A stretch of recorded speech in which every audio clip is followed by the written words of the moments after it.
Welcome to the Ernie Chambers Show.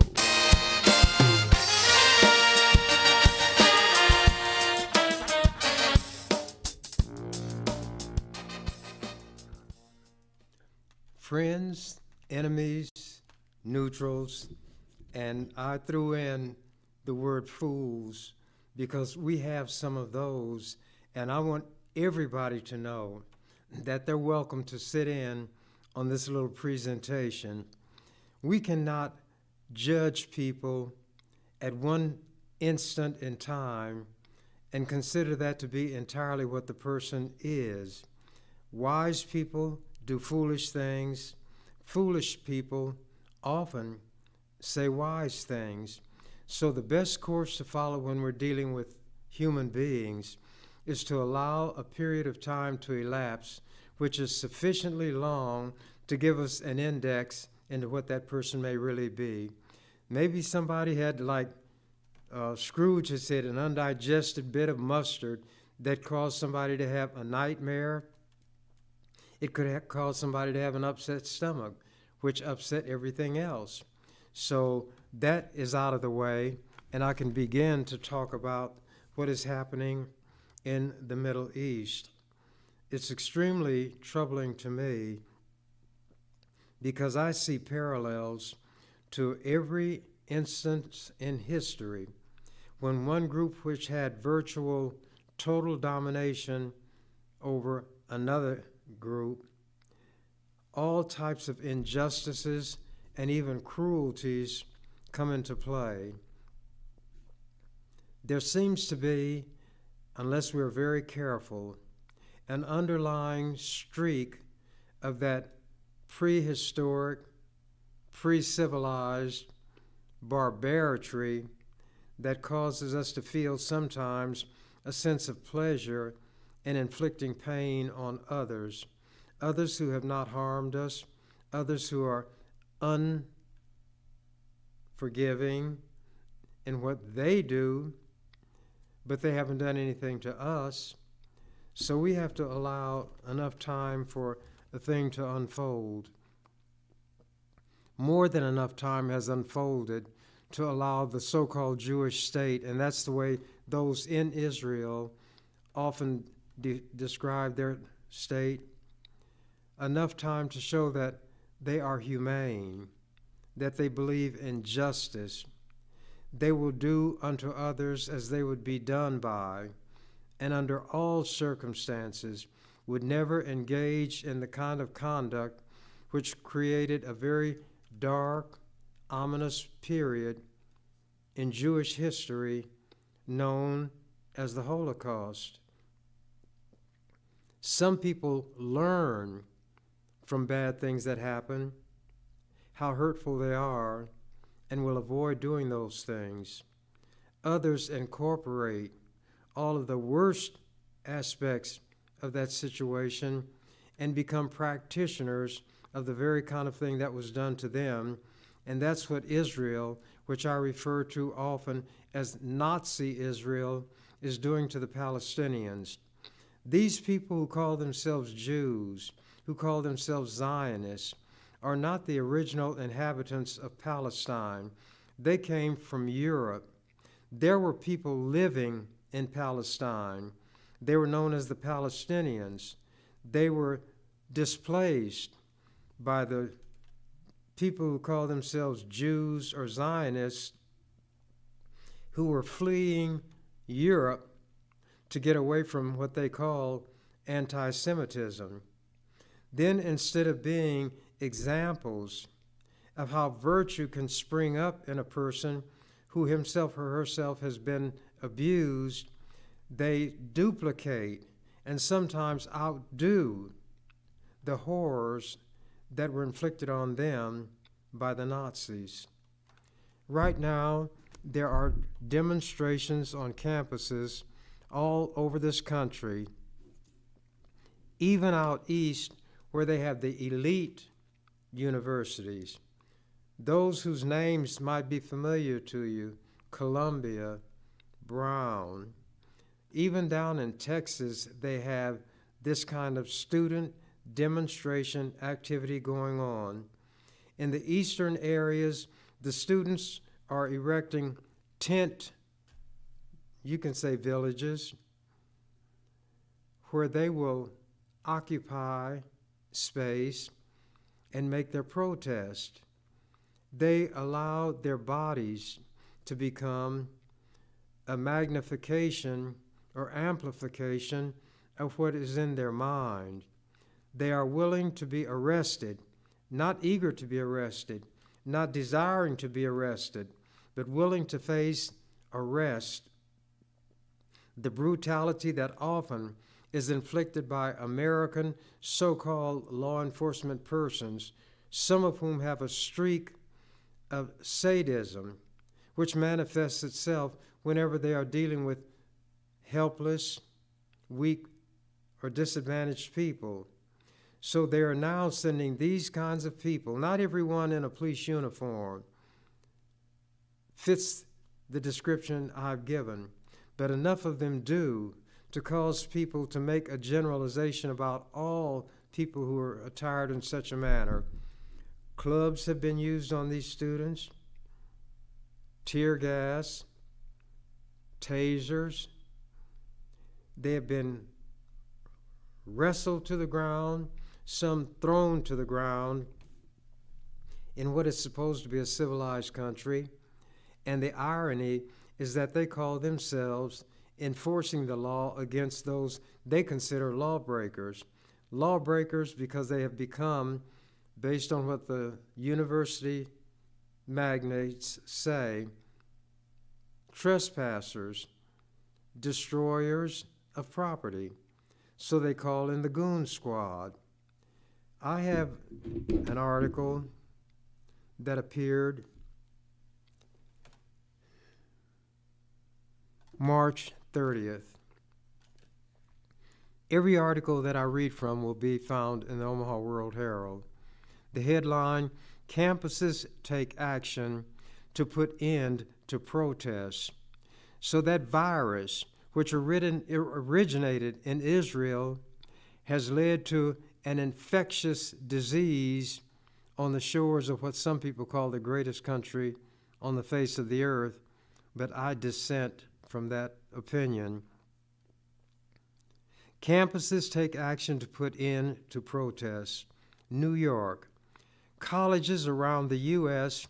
implored pro-Palestinian student protesters to clear out tent encampments with rising levels of urgency Monday, with more arrests being made at the University of Texas and an ultimatum from Columbia University for students to sign a form and leave the encampment or face suspension. Excuse me. Protesters who returned to the University of Texas, Austin, on Monday were met by dozens of law enforcement officers, many in riot gears. 6 protesters were quickly arrested and others were taken into custody one by one. Officers used pepper spray on a group of protesters who blocked the path of a police van carrying demonstrators who were arrested. The crowd backed away, but continued to block the exit from campus. Officers then used 2 flashbang explosives to clear a path. Republican Governor Greg Abbott reposted video on social media of troopers arriving on the 50,000 student campus that's in Texas. Quote, "No encampments will be allowed. Instead, arrests are being made," Abbott posted. Just last week, hundreds of police, including some on horseback and wielding batons, long clubs, pushed into protesters at the university, sending some tumbling into the street. Officers made 34 arrests at the behest of the university and Abbott, according to the State Department of Public Safety's statement. In New York, Columbia activists defied the 2 p.m. deadline to respond to the ultimatum with chants, clapping, and drumming from the encampment of more than 300 people. Here's something that these university people should keep in mind while all this is going on. In the classroom, students are encouraged to develop a system of values and beliefs, and along with that, a willingness to stand up for those beliefs and even place themselves at risk by so doing. And now they're putting into practice out in the world what they learned in the classroom. But the ones who teach in the classroom never expect the time of the boomerang, where they throw something out, it goes out, and then it comes back to the point of origin. No officials at Columbia appeared to enter the encampment with at least 120 tents staying up as the deadline passed. Hundreds of protesters marched around the quad, weaving around piles of temporary flooring and green carpet meant for, of all things, graduation ceremonies. Here was a type of graduation going on right now, a graduation from the theoretical classroom into the postgraduate realm of the real world. A handful of counter-demonstrators waved Israeli flags, and one held a sign reading, quote, "Where are the anti-Hamas chants," unquote. You notice they don't attack the ones who are speaking for Israel. They attack those who are sympathetic toward the Palestinians. So even as the law enforcers come to enforce the law, there's a type of discrimination, you could even call it racism, involved in how they apply the power that they were given by the state. The notice sent by the Ivy League University in Manhattan said if protesters left by the deadline and signed a form committing to abide by university policies through June 2025, or an earlier graduation, they could finish the semester in good standing. If not, the letter said, they would be suspended pending further investigation. Early protests at Columbia, where demonstrators set up tents in the center of the campus, inspired pro-Palestinian demonstrations across the country. Students and others have been sparring over the Israeli-Hamas war and its mounting death toll. Many students are demanding their universities cut financial ties with Israel. This is known as divestment. Like I got the legislature to pass legislation requiring the divestment of state funds or the withdrawal of state funds from all companies doing business in or with South Africa. That action was copied by states around the country, and it led ultimately to the fall of the worst racial discrimination on the planet of the earth at that time, apartheid, in South Africa.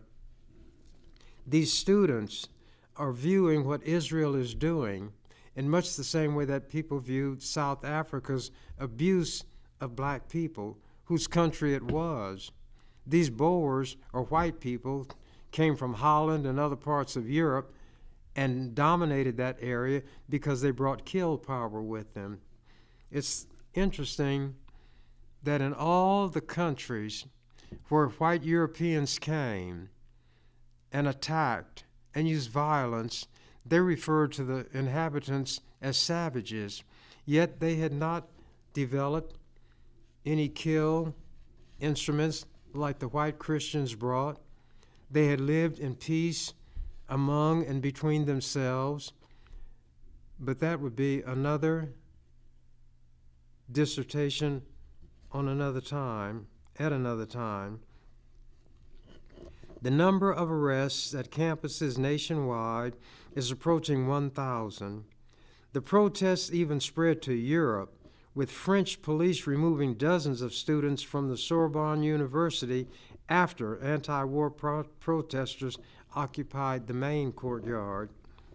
College classes are wrapping up for the semester, and campuses are preparing for graduation ceremonies.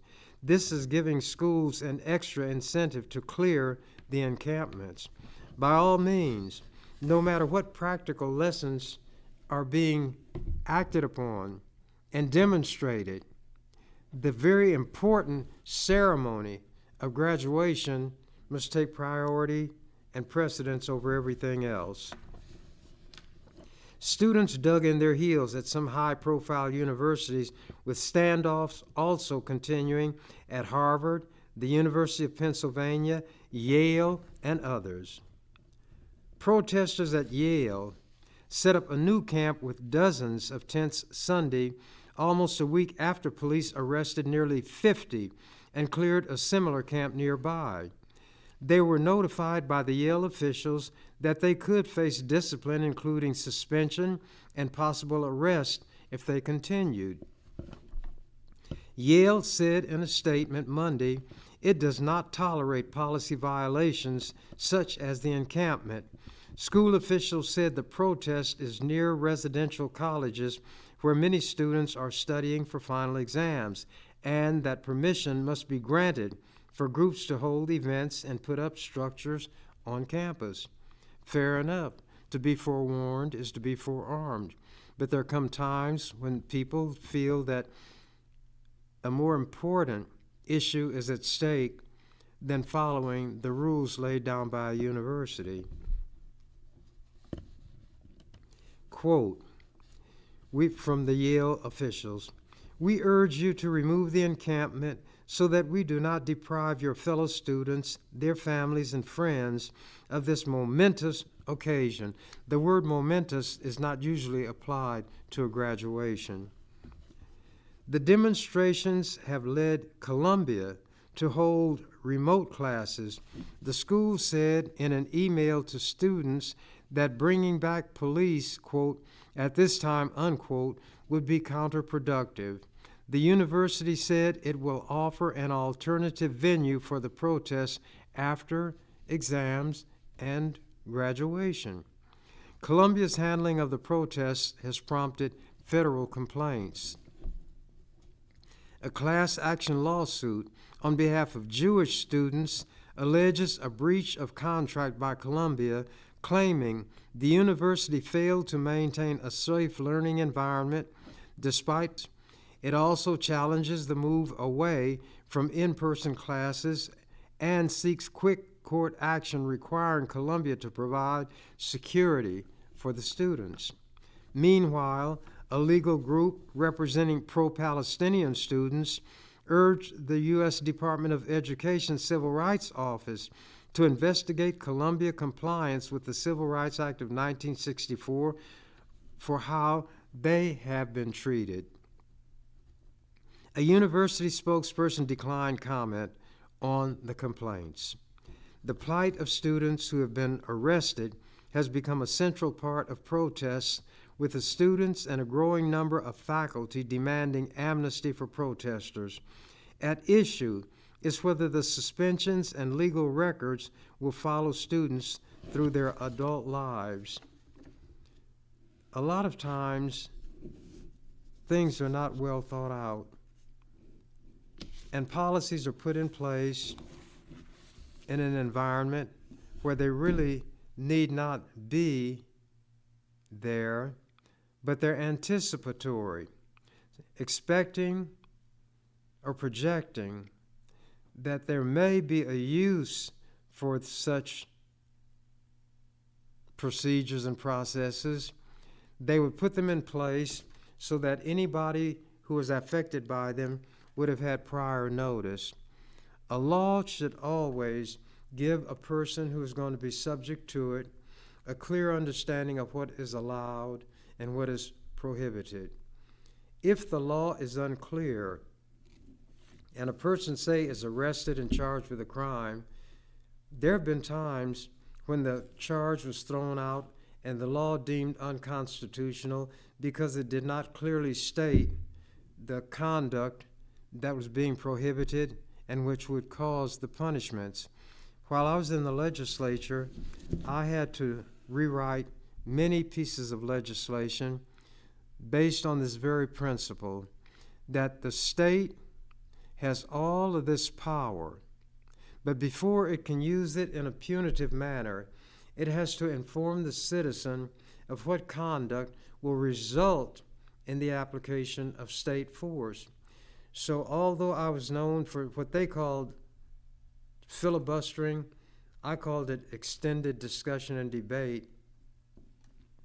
I helped rewrite the bills of people who brought them because some group like the nutty National Rifle Association or some other nitwit operation would tell them, this has been enacted in another state, so do it here. Since I've been out of the legislature, there are two animals whose characteristics can be used to define the way the legislature operates.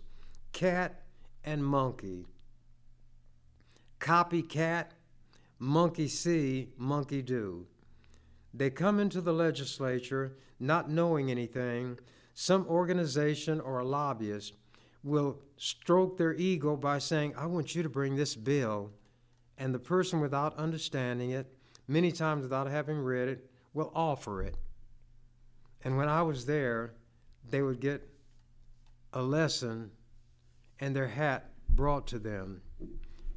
Eventually, they came to the conclusion and awareness that I knew what I was talking about, and that if they wanted somebody to give them the straight scoop, I was that person. Even if it was somebody I did not personally care for. My job was not to be a friend or to make friends, it was to make good law. When somebody brought a proposal that might wind up being law, I felt a personal obligation, if nobody else did, to see that the citizens out there who are going to be affected by that law would be given a clear picture, understanding, explanation of what they are prohibited from doing.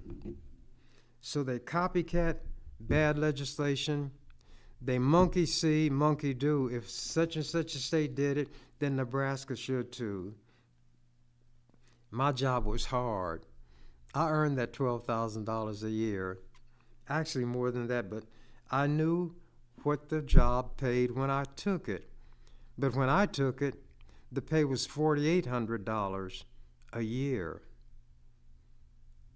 When I knew in advance, excuse me, what the rules were, then I should be prepared to play by the rules or use the system established by the rules to change the rules. So the first thing I did was master the rule book. Some people describe it broadly as parliamentary procedure, and there was no bill that I couldn't find something wrong with or a way to delay it. Let me go into something else now. This article is dated 10/25/23. I'm going to leave it to you to determine which is the 10th month. Okay? Israeli strikes kill hundreds in Gaza strips. Remember, the Israelis are the ones with the bombs, the missiles, the tanks, the machine guns, and they're supplied by the United States of America against people who are unarmed. This should not be called a war. It's a massacre.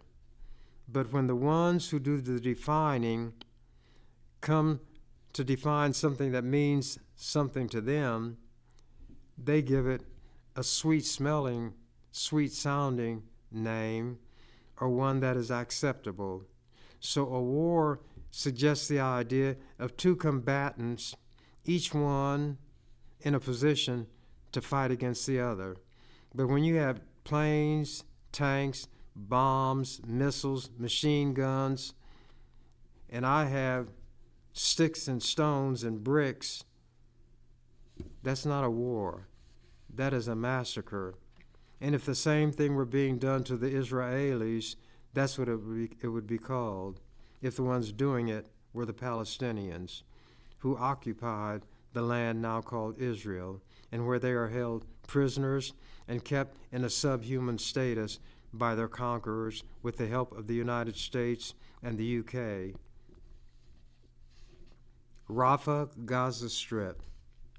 Israel escalated airstrikes across the Gaza Strip on Tuesday, crushing families and the rubble of residential buildings.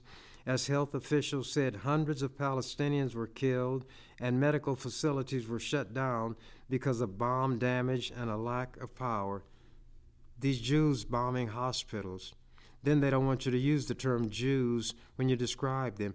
They self-describe themselves as Jews. They self-describe their country, and I put there in quotation marks because it's stolen land, as the Jewish state. The soaring death toll from Israel's bombardment is unprecedented in the decades-long Israeli-Palestinian conflict. It augurs an even greater loss of life in Gaza once Israeli forces backed by tanks and artillery launch an expected ground offensive aimed at crushing Hamas militants. They're not crushing Hamas militants, they're killing women and children. The vast majority of people killed during this activity comprises women and children. Oh yes, the Jewish state is bold and brave when they can bring tanks, artillery, bombs, and whatnot against women and children, all of whom are unarmed, unresisting. Gaza's 2.3 million people have been running out of food, water, and medicine since Israel sealed off the territory after the devastating October 7th attack by Hamas on towns in southern Israel. Oh, Hamas was wrong, no doubt about it. There's no question about it. But the response has to be proportional to the provocation. The Gaza Health Ministry, which is run by Hamas, said Israel airstrikes killed at least 704 people over the prior day, mostly women and children. Mostly women. Oh, these Jews are brave, aren't they? The Associated Press could not independently verify the death toll cited by Hamas, which says it tallies figures from hospital directors. Israel said Tuesday it launched 400 airstrikes over the prior day. 400 airstrikes in that relatively small area where there are no artillery, aircraft guns, machine guns, tanks. What are you hitting when you make 400 airstrikes in a densely populated area? And it's densely populated because you ran the people from this part of their restricted area down into this part. And there are more of them here. Well, you can kill more of them more easily. 400 airstrikes. A group of Hamas divers that tried to infiltrate Israel on a beach just north of Gaza on Tuesday were confronted by naval forces, the Israeli military said. They got the Navy involved also. Across central and south Gaza, where Israel previously told civilians to take shelter, did you hear what I read?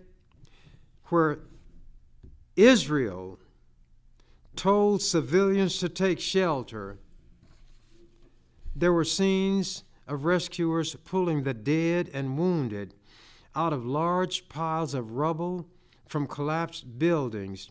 Graphic photos and videos shot by the Associated Press showed rescuers unearthing bodies of children from multiple ruins. If they were white children, it would be a different story, wouldn't it? When those two towers were hit by those planes, not nearly that many people were killed, but you saw all the breast beating, the moaning, groaning, and saying the whole world ought to come to their aid. Oh, by the way, they're God's chosen people. It must be a crazy, insane God Buildings that collapsed on residents killed dozens at a time in several cases, witnesses said. 2 families lost 47 members in a leveled home in Rafah, the health ministry said. When Hamas had made that attack on Israel, they didn't do these kind of things. If they had the weaponry, they would have. But if they had the weaponry, they could have held Israel at bay, and Israel wouldn't have been able to steal their land in the first place. A strike on a 4-story building in Khan Yunis killed at least 32 people, including 13 members of the Sakwala family, said Amar al-Bouta, a relative who survived the airstrike. He said there were about 100 people sheltering in the building, including many who evacuated from Gaza City. They came down there and were encouraged by the Jews to come down there, making easy targets. Quote, "We thought that our area would be safe," he said. "They trusted the wrong people." Another strike destroyed a bustling marketplace in the Nusayrat refugee camp in central Gaza. A refugee camp attacked with bombs by God's chosen people. AP photos, Associated Press, showed the floor of a vegetable shop covered in blood. In Gaza City, at least 19 people were killed when another airstrike, attacked a house. They bring in airplanes to attack houses? Then they whimper and whine?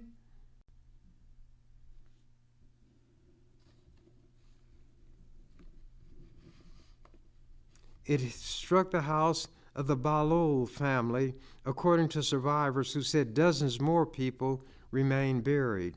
I know this brought great joy throughout the Jewish state when they were told that they killed the women and the children and buried them all, just blew their houses up with airplanes. And I'm sure there was great joy in the Jewish state. The health ministry said more than 5,700 Palestinians have been killed in the war, including some 2,300 children. Oh yeah, they're good at attacking children also. The fighting killed more than 1,400 people in Israel, mostly civilians slain during the initial Hamas attack, according to the Israeli government. No airplanes, no tanks, no artillery. And that land had belonged to the Palestinians. It was stolen. As the death toll in Gaza spirals and fuel supplies dwindle, the number of facilities able to deal with casualties is shrinking. More than half of primary health care facilities and about 1 of every 3 hospitals have stopped functioning, the World Health Organization said. You know why I'm talking like this? People will be outraged and furious. Words which can be countered by words. But if they were not true, if they were not striking the mark, there'd be no anger, there'd be laughter. If you went into an insane asylum and people were babbling and you were not sympathetic and willing to recognize those people's situation, but stereotyped it, you'd laugh at them. It would be funny. They're behaving like what they are, idiots, morons, and crazy people. The Jewish state is one large insane asylum, and Jerusalem is the violent ward.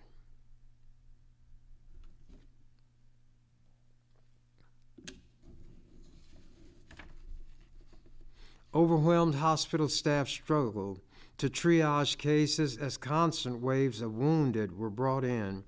The health ministry said many wounded are laid on the ground without even simple medical intervention, and others wait for days for surgeries because there are so many critical cases. While Israel allowed a small number of trucks filled with aid to enter it, it barred deliveries of fuel to Gaza, saying it wants to keep it out of Hamas's hands. Hamas is the excuse for everything they're doing. Hamas doesn't have machine guns. Hamas doesn't have anti-aircraft guns. Hamas doesn't have tanks. Hamas doesn't have any of that. To make room for the dead, cemeteries have been forced to excavate and reuse old plots, families having dug trenches to bury multiple bodies at a time. The Nazis had mass graves for the Jews. They'd line them up along a trench, down on their hands and knees, come behind, put a bullet in the back base of their skull, push them in, and then bulldoze the dirt. And Jews thought that was terrible. But look what they're doing. They learned well from the SS, the Schutzstaffel, didn't they? The Waffen-SS. Quote, bodies pour in by the hundreds every day. We use every empty inch in the cemeteries, said Abdul Rahman Mohammed, a volunteer who helps transfer bodies to Khan Yunis main cemetery. Israel claims that it does not target civilians and that Hamas militants are using them as cover for their attacks. Well, who are they targeting when they bomb civilian areas? And they're bombing the civilian areas where they told the people in the other place in northern Gaza, told them to come south, and now that's where they're bombing. And they're surprised that they're killing civilians? If you pour water in one of those canvas skins that they held water, and then you punch a hole in the bottom, should it be a surprise if the water runs out? You know that's what's going to happen. And when you do it intentionally, your intention is that it run out.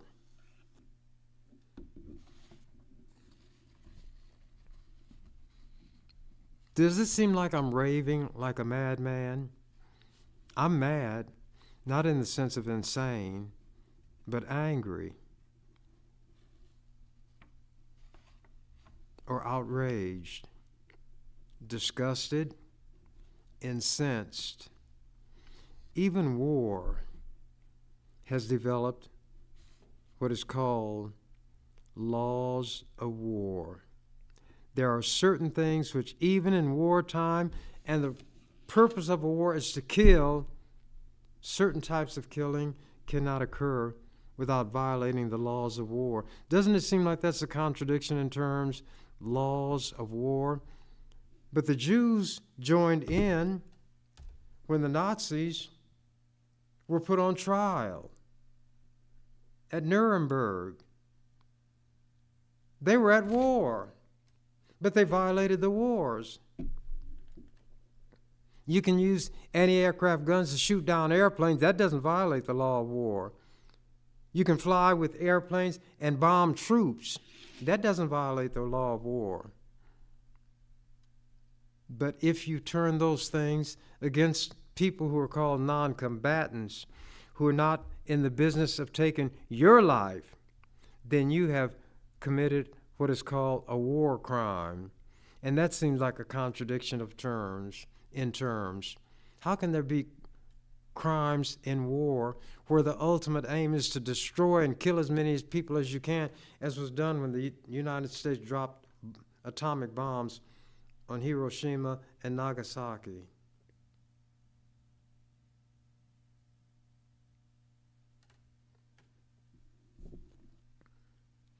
All done by Christians and Jehovahites. Israel claims that it does not target civilians, even though they know civilians are there. If I can anticipate the outcome of an action, the law says that I intended that action. So, if you are killing civilians and you know the civilians are there, you're targeting them. It can't be called anything else.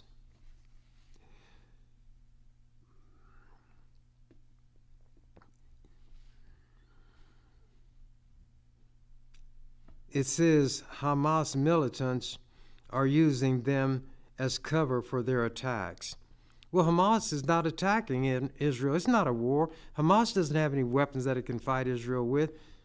Can you fight a tank with a pistol, with rocks?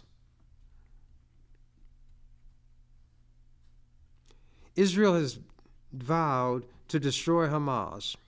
Iranian-backed fighters around the region warn of possible escalation, including the targeting of U.S. forces deployed in the Mideast.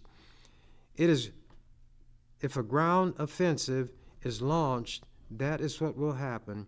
Israel and Hezbollah have traded fire almost daily across the Israel-Lebanon border.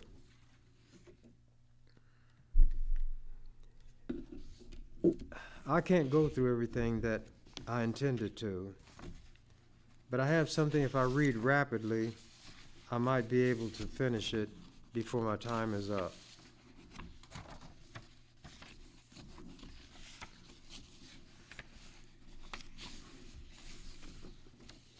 Anyway, it dealt with Biden finally warning Israel that if they continue their murderous ways, then America will have to change its policies with reference to Israel. If Israel continues to kill civilians, then the concern that Biden would have addresses the supplying of weaponry to Israel. I'm not going to keep talking about this on this program, but it's one of those situations where as things continue to happen, and I see unarmed people, huge numbers of children. When I say huge, numbering in the thousands, there's no excuse for that. How about all these so-called pro-life people? Oh, that's right, they're concerned only with fetuses, aren't they? Once the fetus becomes a full-fledged human being outside of the womb, then all the concern is gone. They can be hungry, they can be ragged, they can be homeless, and these pro-life people who are so concerned about fetuses will say, well, she shouldn't have had the little bastard if she couldn't take care of him. You see how hypocritical religion is? I don't begrudge people anything they believe. And what difference would it make if I did anyway? I don't control anybody. Maybe if they listen to me and I talk, or if they watch what I do and they don't like it, then to the extent that they allow what I do to impact on them, I own them. But I don't own them in the sense of having physical control and power over them so that I can harm them to pleasure myself or just to have something to do. I'm going to tell you the truth. I knew that people in the so-called Jewish state were vicious and cruel. What they would do in the land that they had forced the Palestinians to be in, they call them occupied areas. They would allow these so-called Jewish settlers to go there, take a Palestinian's home, then bring the army in and protect that settler because now it's his home. And the settler had better not be harmed by the former owner of the house. No, they were talking about the Jews who developed that so-called Jewish state and now showing just how murderous, vicious, and inhumane they are. But remember this, brothers and sisters, what I'm saying applies only to the ones who are doing it, not those who happen to live there but are not doing this. The crime is committed by the perpetrators, not by the ones who happen to be there also. I say again, if you have Jewish friends, don't make them enemies because of what's happening in Israel. Don't turn against anybody because of what somebody like them is doing. Until this person does something that merits that, let your relationship remain what it is to that person. Not all Jews are bad. Not all Zionists are bad. Not all Israelis are bad. But such a large number are, or acquiesce in what's being done that's bad, will cause human beings, being what human beings are, will will stereotype and apply the stereotype to any and everybody. And with that, as the canary said when he found out the cage door was open, I'm out of here. You've been watching The Ernie Chambers Show. If you'd like to leave suggestions, email us at ewcfacts@gmail.com. That's ewcfacts@gmail.com. This is an EWC Communications production.